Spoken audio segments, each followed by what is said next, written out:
Now at 5, a former school staffer allegedly pregnant with the child of another teen.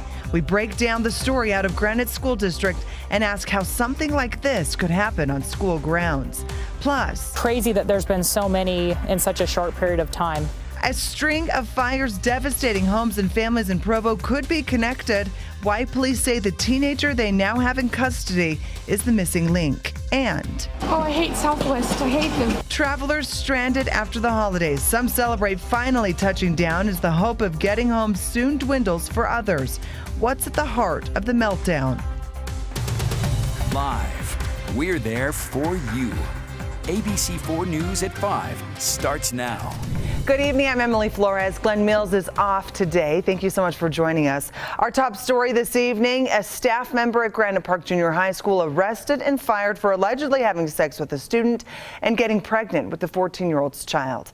ABC 4's Ali O'Rulian live at Granite Park Junior High School. And Ali, you spoke to the Granite School District about this. What are they saying about how something like this could happen on school grounds?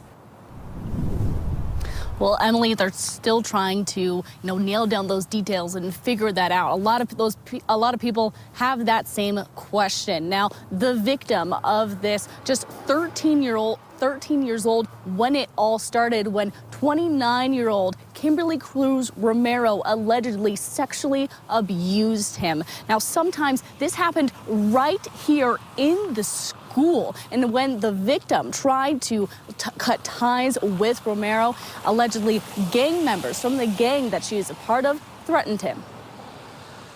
An attendance taker at Granite Park Junior High School arrested for sexually abusing a 14-year-old boy and getting pregnant. Granite School District telling me they became aware of these allegations before winter break. The arrest happening last night and the parents made aware this morning. Romero is facing charges of 2 counts of unlawful sexual activity with a minor, rape of a child, and forcible sodomy. The police report says Romero raped and sodomized the child on multiple occasions in her car, in a hotel room, and in her school office. When arrested, Romero told police she recently went to Mexico for a surgery for a miscarriage. Granite School District telling me students are allowed to be alone with staff, and Romero's part-time job in the attendance office meant she spent a lot of time one-on-one with students. They'll be providing counseling, saying, "We have offered services to any students who needs it, but to be honest, she only dealt with a very small population at the school." When asked about her alleged gang ties, the district saying, "We obviously would not hire an employee who had known ties to gangs." I asked if they plan on implementing more safety measures. In response, they said they don't have the budget for more staff or more cameras, saying, "We already have a very strict protocol and national background check requirement. We literally hire thousands of employees every year and employ almost 10,000 people in total. The poor actions and decisions of one individual do not necessarily denigrate a whole hiring system." The school says that no other students are believed to be involved with this and that student safety is their #1 priority. Prevent Abuse Utah saying that if you are worried something like this may be happening to your child, look out for adults who are singling out your child for special attention. But most importantly, just be available and talk to your kids about what is and isn't appropriate. Reporting live in South Salt Lake, I'm Ali O'Rulian, ABC 4 News. Ali, thank you. And now to a major update in the case of a boy kidnapped from his parents. The 13-year-old safe at home tonight after police found him with his alleged abductor early this morning in the city of Grand Island, Nebraska at a gas station. 26-year-old Tadashi Kojima from Arizona had driven the boy nearly 12 hours away from his home in Layton to Grand Island.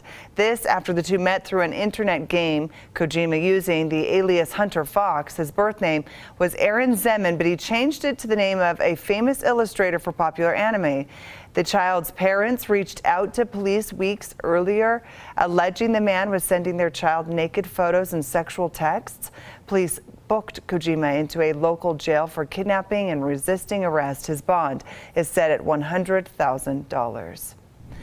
And neighbors in Mapleton jumped into action early this morning, possibly saving 2 people from a house fire. These pictures that you're seeing are from Mapleton firefighters. You can see the blaze engulfing the garage there. Luckily, first responders kept the flames away from the main home, sparing the 2 residents from having to find somewhere else to live. The bad news is their garage and the car inside of it are a total loss. But things could have been much worse if not for the quick-thinking neighbors waking up the 2 people home at the blaze as it broke out, and firefighters taking just 4 minutes to arrive after that call. The cause of the fire is still under investigation. Meantime, in Provo, police say they now believe an arsonist is behind a string of fires, leaving a number of families without a home for the holidays. Officers now think they know who that arsonist is. 19-year-old Kellyope Milnar booked into jail without bail yesterday. She's accused of 2 counts of aggravated arson in 2 apartment fires that broke out in the same area on Christmas Day in the course of an hour. Now, this is part of an ongoing investigation on 8 other resident fires in the area. Milnar is a suspect in those blazes spanning from August until now. And now to some startling video. This is out of Ohio. The moments drivers speeding in snowy conditions almost cost a police officer his life. Hang tight. 16 radio. My car just got smashed. We need another unit. The out-of-control motorist slamming into the patrol car with an officer inside. Luckily, the officer on the road moved out of the way in time, and the officer in the car was uninjured along with the truck driver. But it is still a stark reminder to slow down when roads can be covered in ice. On that note, here at home, let's head out for a first look at the forecast. Meteorologist Thomas Giboyan for Alana Brophy this evening. Hey, Thomas. Hey, Emily. Yeah, we've been seeing more times of snow across the Beehive State today as colder air has moved in. We haven't seen as widespread as wet weather, but that doesn't mean the snow that we haven't seen hasn't been impactful. We're still looking at those scattered showers continuing, so if you're going to be heading out tonight, just be careful out on the roadways. Snow continues to fall in portions between Cedar City, Beaver near the I-15, I-70 interchange. It looks like things have at least calmed down for the time being, but we're still seeing snow around Bryan Head, Bryce Canyon, still seeing a little bit of snow on the I-70 corridor east of Green River in Grand County. Still a little bit of snow in the Uinta Basin, and as we make our way into northern Utah, most of the snow is confined up in the mountains, but portions of Cache Valley seeing some snow. Around Ogden, we're seeing a little bit of snow, and also seeing some snow in the southern portions of the Salt Lake Valley and the northern portions of the Utah Valley. We're not really seeing too many issues in our valleys out on the roadways, but they are running wet. So if you're planning your evening commute, just build in a little extra time just in case, and that's especially the case up in the mountains where winter driving conditions expected through most of tonight as the winter weather advisory is in effect. But things will gradually begin to calm down as we make our way into the overnight hours. And then Thursday will be a calmer day in general ahead of more active weather that's going to be arriving Friday into the New Year's Day weekend, where we could see an additional couple feet of snow up in our mountains. But we're going to break down those details coming up for you in just a few minutes. Emily. All right. Thank you so much, Thomas. The death toll from the historic winter storm continues to climb as authorities out east check on homes and cars for anyone who was stranded. At least 34 people died in New York's Erie County as that storm buried towns in 50 inches of snow. The National Guard going door to door for wellness checks while military and state police enforced a driving ban in Buffalo. The Erie County executive calling Buffalo's response to the storm embarrassing. Storm after storm after storm after storm. The city, unfortunately, is the last one to be opened, and that shouldn't be the case. I don't know where those comments are coming from. People have been working around the clock, and I'm just going to chalk it up to someone feeling that pressure and crumbling a little bit under it. The region's next challenge, the temperatures in the 50s in the coming days, along with rain in the forecast. That could raise the possibility of flooding there. And the chaos in the canyons cannot compare to the nationwide nightmare for travelers. Check all of this video out. Southwest Airlines canceling 2,500 of their flights today, nearly 90% of all flights. Now, the airline's struggling to get back on track following the massive Christmas weekend storm.